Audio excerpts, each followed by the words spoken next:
அம்மா ஆடி அமாவாசை என்ன ஸ்பெஷல்மா? சாதம், சாம்பார், ரசம்,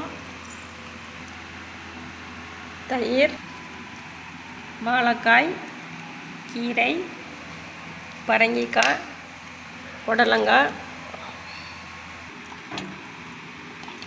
பாசி பருப்பு பாயாசம், உளுந்த வடை, அப்பளம். எல்லாமே சூப்பராக இருக்கும்.